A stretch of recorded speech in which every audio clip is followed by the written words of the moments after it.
Hi, it's Sally-Shakti, and this is a book review of The Path to Forgotten Freedom by Nicola Smalley. And I love what I've done with the background here. I've just got the picture that I took from when I was writing the review at the weekend in a sunny, formal cafe, and the book there and my notes behind me. So this is the book in front of me, and the right way around. The Path to Forgotten Freedom, Healing Unresolved Ancestral Trauma by Nicola Smalley.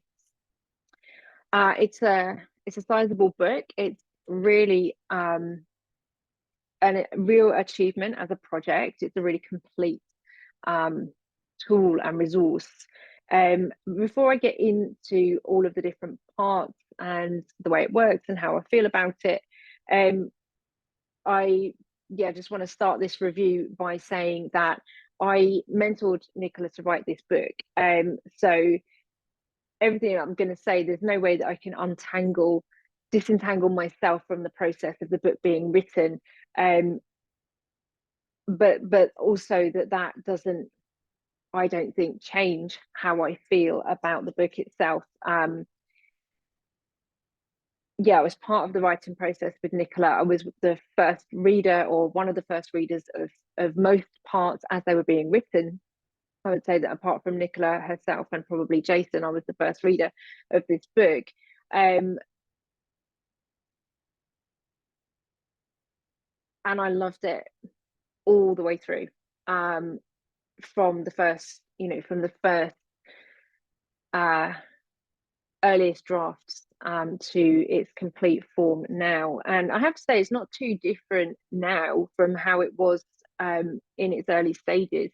The form and the structure that Nicola has been working with to create this book has been, pretty much as she intended from the beginning. So let me talk about the sections and the structure of the way this book works. What I love about this book, one of the many things I love about this book, is the different threads that it weaves together, that Nicola's woven together in her writing. She retells and reconstructs the story of her ancestor, her great grandmother, Catherine Riley, who was born in Ireland and was forced to migrate to London, and lived in the Victorian slums and the workhouses in the I think the late 1800s. Nicola goes into the history of colonialism, of English British colonialism, and a famine in Ireland. Let's say English colonialism and famine in Ireland, the way that people were driven off of their land and forced to migrate through economic poverty that was basically enforced on them and created through the economic and colonial structures that we still continue to live with today. He tells the story of Catherine, and it's a very personal story that he tells. And Nicola constructs this story from her own genealogical research into her ancestral family tree, and also through shamanic visioning, dreaming, journeying, ceremony, and the ways that she's able to flesh out the story, the details in the story through visiting working museums, archives, lots of different parts of Britain, to really immerse herself in the lived experiences as far as possible, whether that is through walking on the moors in Lancashire where she lives, or through visiting parts of Ireland where Nicola took wreaths to lay as ceremonial practices for her great great grandmother, or through visiting the slum museums and the working museums in different parts of different places, to really embody and reenact and experience and live as far as possible the story and the reality of Catherine Riley, so that Nicola could then write that story as, you know, as faithfully as possible, also whilst, you know, acknowledging that we don't have all the details and that we can't possibly regain all of the experiences and information. And I think that's another question, you know, that comes up that's important to this story, and that is, you know, how do we gain access to archival data, especially in terms of ancestral research? Again, there's a certain set of privileges and structures that mean that particularly white English people have greater access to those ancestral records than most other people.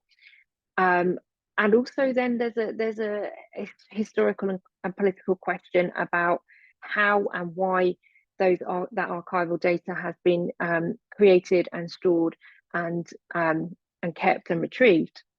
You know, these are all big political questions, and Nicola, through the story that she's telling, deals with and addresses a lot of these big political issues that come up.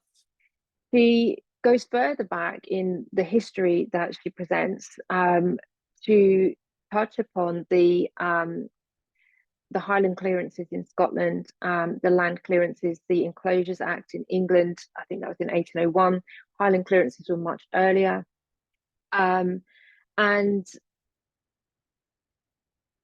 even as far back as the Domesday Book, to give some history as to how this whole kind of paradigm comes about. You know, archival research, ancestral inheritance. When we start with something like the Domesday Book and we look at how, in a way, ancestry becomes important at that time, because what the Norman invasion does in England is to, I don't know whether it really begins the process or continues the process of taking land from the indigenous people, dividing it up, and dispensing and dispersing that to the so-called nobility and the aristocracy. The Domesday Book becomes a way of legitimizing and legislating for that. And then we have these words like legitimate and legislate, which relate also to the idea of illegitimate and legitimate children. And this, of course, you know, comes back into this idea of ancestry and heritage and inheritance. Who gets to inherit the land and who doesn't? And so much of that then is tied up with issues of class, race, and gender. And Nicola shows us that for so many of us in the world, whether we are white or people of color, or whether we have ancestry in one country or another, so many of us have experienced, when we look back into our history, so many of us have experienced forced ancestral clearance or from the land, you know, severance, Nicola calls it, being severed from the land and our people, our families, our kin. And this is really, for me, one of the keys of Nicola's book is that she sets out through so many different strands this history of trauma that we each can be carrying from our ancestors, and from the trauma of the forced separation from land and kin and family and people, from people and place, that in so many ways becomes a stigma and a source of shame. It's kept silent, it's born as trauma and held in the body, and there has been no way to resolve or release that trauma. The people who have enforced and inflicted that trauma have been largely unaccountable and unable to be held to account, because they have kept their positions through violence and through shaming. And this story weaves itself into the story that Nicola tells of Catherine Riley, who from initially being born in Ireland ends up in Westminster in London, living on the streets, often sometimes able and often unable to find employment through her status as being an Irish woman. Although being trained in domestic service, she was able to find some work sometimes, and that put her in a better position than others. Through childbirth, often Catherine was many times bereaved and experienced loss and grief, and was separated from not only her own family of origin when she left Ireland, but also from her own children, which that separation took many forms, often through death and through illness and death, and ultimately through being forced to go into the workhouse, where families were separated and children were put into industrial schools. And Nicola tells the story of how this is not a story of shame. This is a story of survival. That the shame, the trauma, the grief, the guilt that Catherine carried with her in her body from that separation between herself and her family, herself and her children, was also a story of survival. It was a story of how Catherine did everything that she could against the odds to survive and to bring her children into the world, and to bring her children to a point where they could survive. And the only choice left for her to do that, Nicola shows through the story, is to go into the workhouse and to allow her children to be taken from her and put into the industrial schools, which is an enormous source of trauma and grief that then is carried down through the generations. But of course, it also did mean that her children survived. Catherine survived, her children survived, and the subsequent generations survived. And Nicola survived, was born and survived to tell this story. And I still feel moved. I still feel moved by that. I remember crying, quite openly every time I would receive a new chapter with a new part of Catherine's story in it. It's, for me, an extremely touching story. And Nicola writes that with such emotion, and it's such an evocative story, the way that Nicola tells it. She really draws on the sensory detail and the emotion of the time, because she has, as much as she can through her research, lived and embodied that story. And it's also connected then to another strand that's woven in, which is Nicola's own story. Nicola's own story of healing and emerging out of that shame, that trauma that has been carried through the family, and that in Nicola herself has been showing up as forms of overwork, overcompensation, burning out, never feeling good enough, never feeling like she's done enough. Nicola tells her own story unintentionally. She didn't really set out to tell her own story through this, but it had to be part of this book, to show how those patterns and those traumas that were encoded many generations ago are playing out in Nicola's life today, or have played out in Nicola's life today, and that's what's driven her also to do this healing and this restoration work, and the changes that she's experienced in her own life through doing this work, through both genealogical research and through core shamanic practice, as well as what Nicola mentions in terms of embodied relational therapy.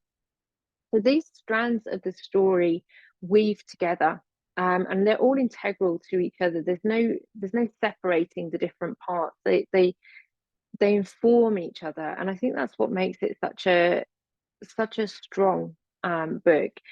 It's more than just a guidebook. It is a guidebook, and it gives Nicola gives us all the tools that we need to start on our own path of ancestral healing. I personally found Catherine's story and Nicola's story extremely resonant and very, very touching. I recognize and resonate with Nicola's pathway through these behavior patterns of overworking, overcompensating, this sense of not being enough. And I think that the strength of having this toolkit that Nicola presents us with is the gift of that, is that those of us who are here now get to recognize our stories and recognize the stories and the languages, the ideas about ourselves that we have inherited and encoded in our own bodies and behaviors, and that we get to stand up and say enough. And what's so powerful about that for me is that enough encompasses so much. It's enough, no more. These behaviors and this separation from the land, the extraction from people and place, we've had enough. We will stand for this no more. And the enough for me also resonates in terms of saying I am enough. This story of ancestral shame that Nicola speaks about is a perpetual story of feeling not enough, not being enough, not doing enough, not having enough. And that comes from the enforced sense of lack that is integral to being separated from one's land and people, to no longer have the resources that one needs to sustain oneself. One then is forced into a story of survival, and that survival story has persisted through the generations because partly because of the shame that's carried with it, and it's been silenced and forced more deeply into the body in ways that have that are only just now beginning to become recognized and resolved in terms of integrated and healed. So Nicola's book presents Catherine's story alongside her own story, and also provides a toolkit for the kind of shamanic healing that Nicola herself explored and experienced in her decade of working with these practices and with Catherine Riley's story, including 4 shamanic practices where she describes different modes of ceremony and journeying in particular to support the ancestral healing process. And she talks about the powerful ways that those practices have supported her on her journey, and how they might also support us on ours. Alongside the the archival research, the genealogical research that actually helped Nicola to really construct the details of Catherine Riley's story. So it's not an abstract idea of ancestral healing. It's a story based in the reality of the research that Nicola has carried out through various different modes and methods. And she also talks about rewriting one's own story, reprogramming one's core language. And again, that's about the ideas and the language that we've inherited about ourselves that live in the cells and the DNA of the body, and are that internal background monologue of what we're constantly telling ourselves about ourselves. And we may have received that consciously or unconsciously from our families, from our culture, and how to then reprogram that conditioning. And for Nicola as well, writing this story became a part of that reprogramming and rewriting process. By writing this story, Nicola was also able to, it became a supportive practice for Nicola herself in actually rewriting her own story and her own core language. So the book brings all of these aspects together in terms of giving a really comprehensive overview, not only of Nicola's own personal story and the personal story of Catherine, her ancestor, but also of the wider political and geographic economic history that creates the context for the ancestral traumas that occurred and the ancestral healing that's necessary. And she guides us through the shamanic practices and the archival research that can support us in our own ancestral healing. I think I've pretty much garbled my way through this review. It may not be particularly clear. I've also written a version of my review as well. Yeah, I just want to say that I really, really recommend this book. Nicola's done so much work around getting the book out there as well. It's self-published on through the Way of the Buzzard, which is Nicola's shamanic mystery school that she runs with her husband Jason. They've published this and it's available on their website. I'll put a link below. The book is beautiful in its design, really substantial in its quality and the depth that it goes into, the fullness of the research and the kind of guide that it is. In fact, I wanted to point out as well that Nicola, it also in the appendix includes an entire sort of genealogy of her family and the archival research that's gone into the book. It's really full and complete and comprehensive. There's a whole list of references and bibliography at the back as well. So it's and even an index, which that's a super load of work to actually index a book. So this is such a complete resource. I really, really, truly recommend it to anyone who's interested in aspects of ancestral healing, particularly where you may or may not have ancestors who have been separated from their land and their people. You may or may not have ancestors who have been who've lived in Britain or Ireland, and you may feel that this combination of archival research and shamanic practice really, really speaks to you. So that's what I want to say about the book. I recommend it. Go across and get a copy, and when you click on the link, you'll also see the blog posts and the video that are supportive to Nicola's release of this book as well, and all of the research that she and Jason have put together around this topic. So yeah, do go and check it out. And I hope that's a good enough recommendation. It's true. I know I've been garbling and gabbling on a little bit, but yeah, I really feel strongly about the quality of this book as a resource for your own ancestral healing journey. So thanks for being here with me, and I'm sending you lots of love.